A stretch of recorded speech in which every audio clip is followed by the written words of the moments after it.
Auzubillahiminash-shaytanir-rajim. Bismillahir-rahmanir-rahim. Assalamu alaikum to all of you. Today, student, we are going to start the new chapter, chapter number 6.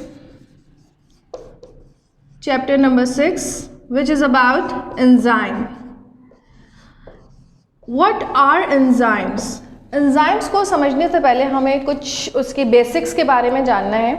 वो ये कि सबसे पहले तो बेटा लिविंग ऑर्गेनिज्म की जो एक कॉम्प्लेक्स बॉडी है, मल्टी सेलुलर ऑर्गेनिजम्स हैं या यूनिसेलुलर ऑर्गेनिजम्स की भी अगर हम बात करते हैं तो उनकी बॉडी के अंदर डिफरेंट केमिकल रिएक्शंस होते रहते हैं.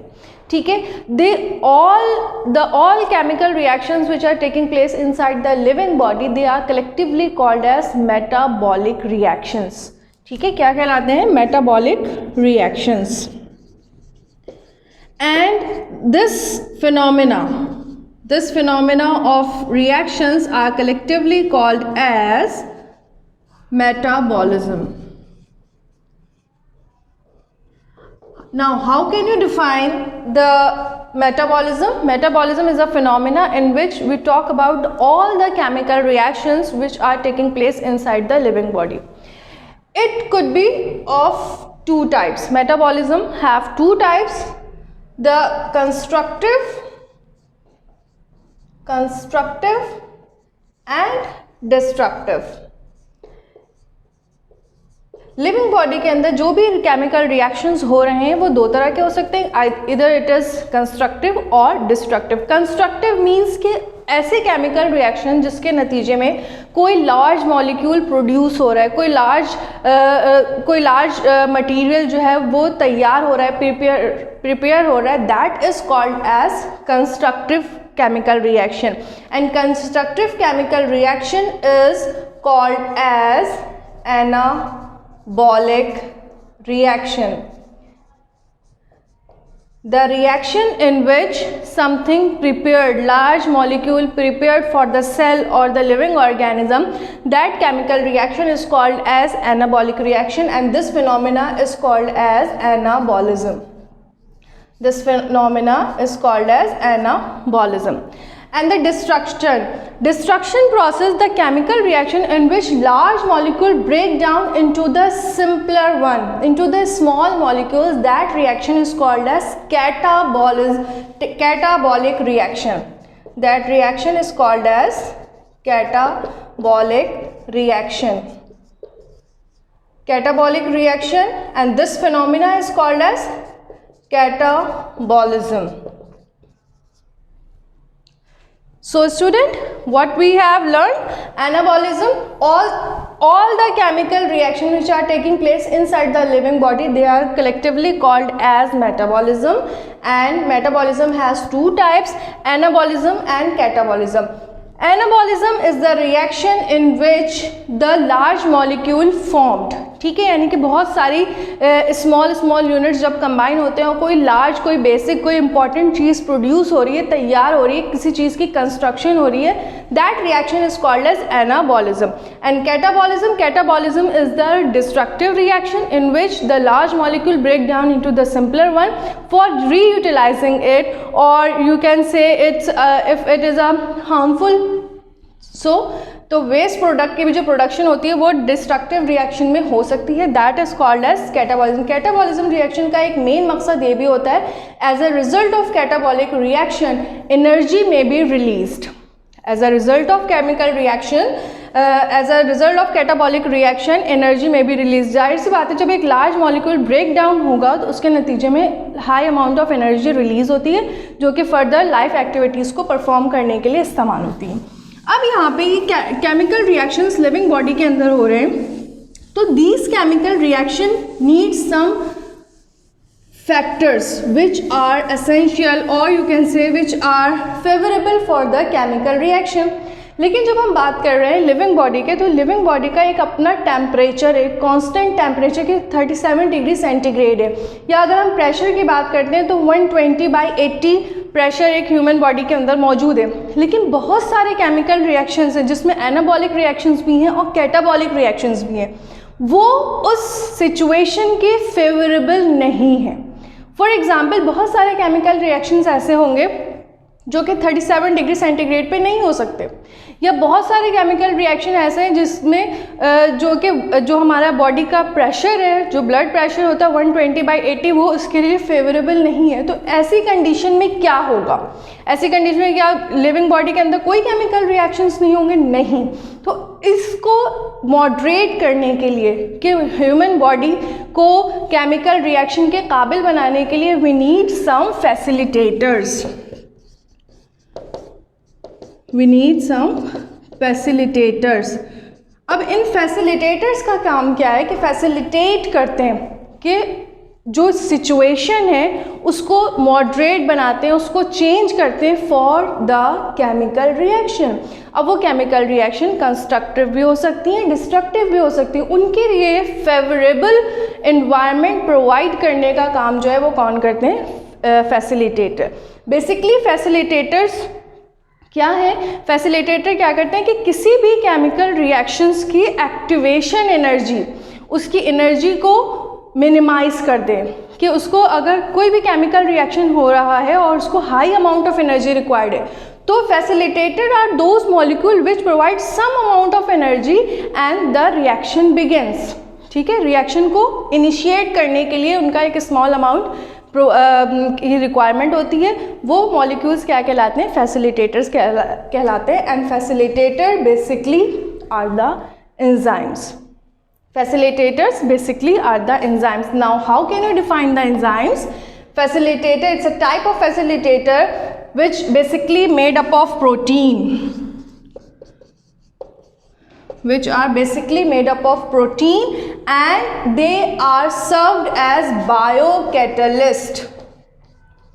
They are served as biocatalyst।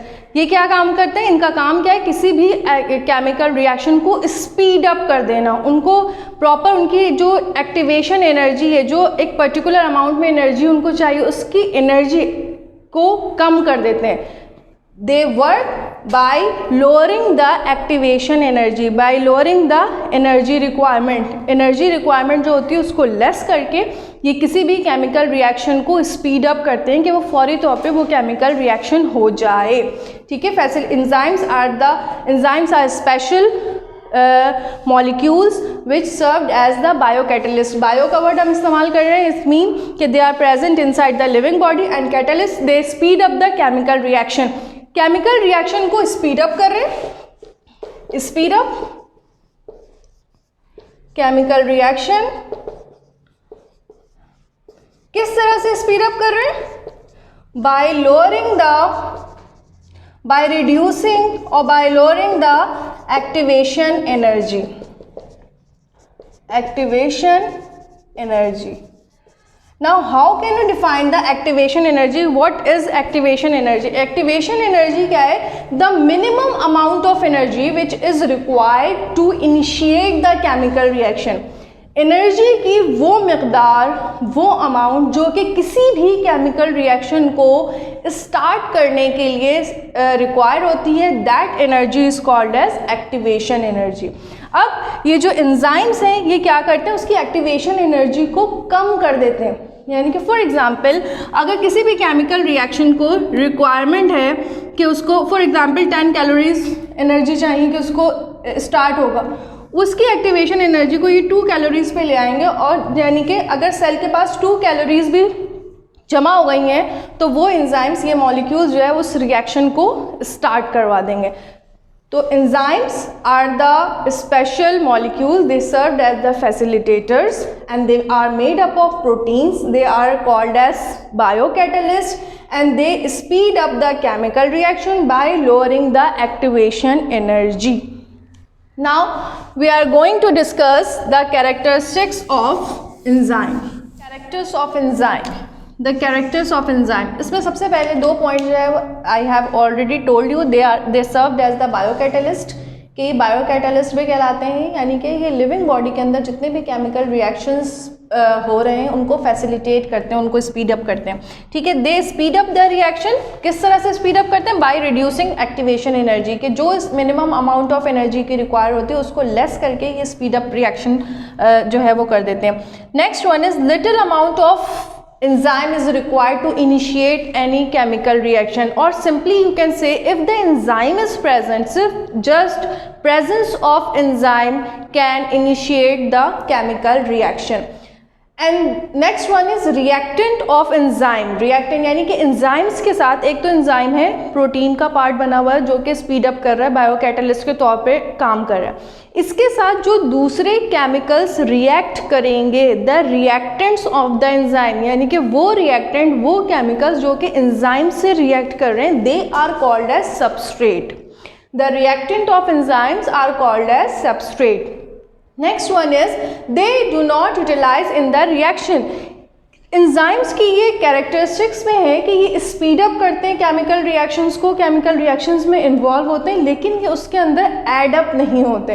They do not utilize in the chemical reaction. तो इसी वजह से जब ये केमिकल रिएक्शन में यूटिलाइज नहीं होते तो इसकी वजह से एंड प्रोडक्ट भी चेंज नहीं होता. फॉर एग्जाम्पल, अगर एक केमिकल रिएक्शन है कि उसमें दो रिएक्टेंट्स आपस में इन्वॉल्व हो रहे हैं, तो जो प्रोडक्ट बनेगा वो उन दो केमिकल कंपाउंड्स का ही बनेगा, उसके अंदर एंजाइम्स का कोई अमल दखल नहीं होगा. They just speed up the chemical reaction without utilizing in it. ये किसी भी केमिकल रिएक्शन में यूटिलाइज नहीं होते हैं. यही वजह है कि जो एंड प्रोडक्ट, जो हमें रिक्वायरमेंट होती है किसी भी केमिकल रिएक्शन की, उसके अंदर उस प्रोडक्ट की किसी भी प्रॉपर्टीज़ में, किसी भी कैरेक्टरिस्टिक्स में कोई चेंज नहीं आता.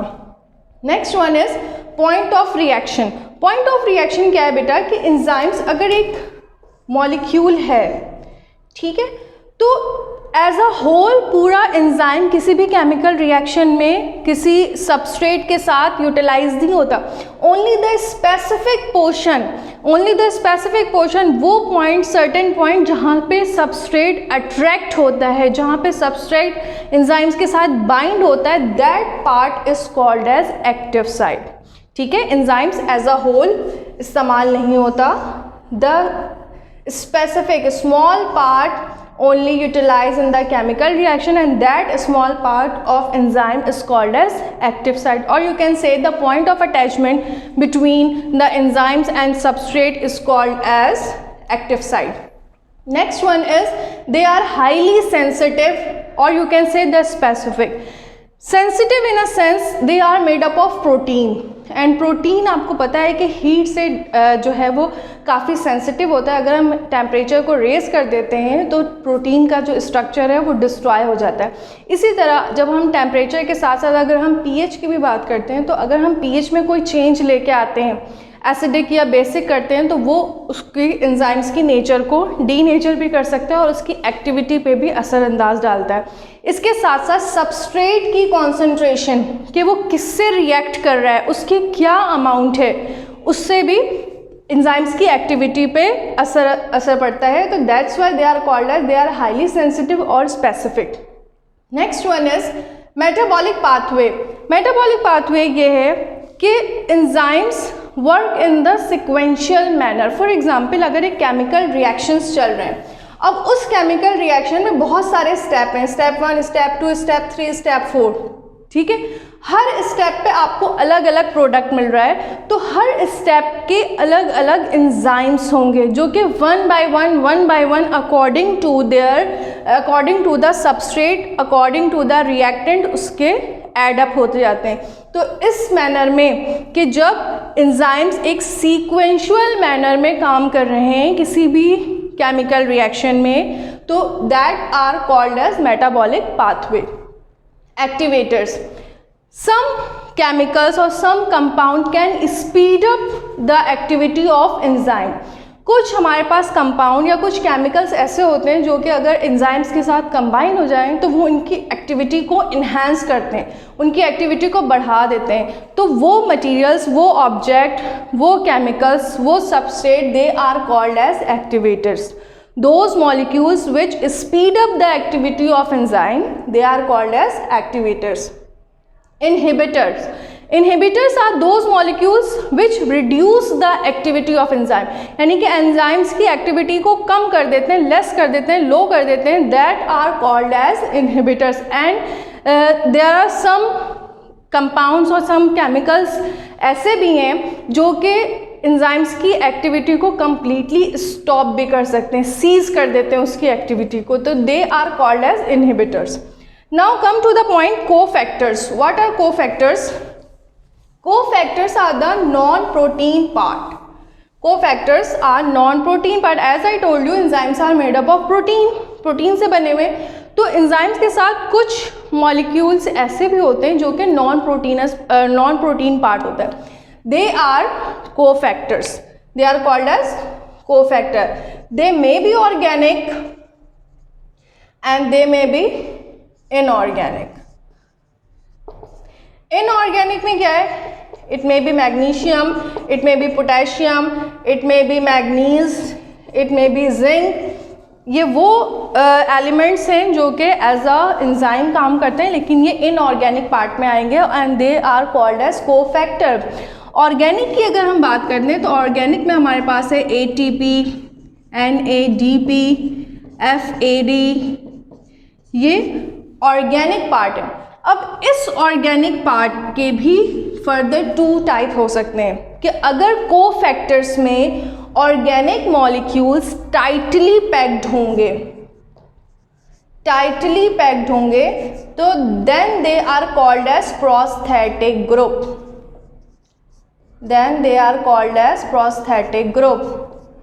If organic cofactors are combined with bind with enzyme tightly, then cofactors are called as prosthetic group. If organic cofactors are loosely bind with enzymes, they are called as coenzymes. I think this difference you can understand it easily. Cofactors are the non proteinous part. ठीक है, non protein part होते हैं जो कि enzymes के साथ मिलके काम करते हैं. इनऑर्गेनिक और ऑर्गेनिक हो सकते हैं. इनऑर्गेनिक में हमारे पास डिफरेंट एलिमेंट्स आते हैं जो कि एंजाइम के साथ मिलके उनकी एक्टिविटी को इन्हांस करते हैं. ऑर्गेनिक भी हो सकते हैं. ऑर्गेनिक में ATP, NADP, FAD ये सिर्फ एक जस्ट एग्जाम्पल हैं जो कि ऑर्गेनिक कोफैक्टर्स के तौर पे काम करते हैं. अब ये ऑर्गेनिक कोफैक्टर्स अगर टाइटली पैक्ड होंगे एंजाइम्स के साथ, then they are called as prosthetic group. अगर ये लूजली अरेंज होंगे then they are called as coenzyme. Basically इनका काम क्या है कि एंजाइम्स की एक्टिविटी को इन्हांस करना. Now the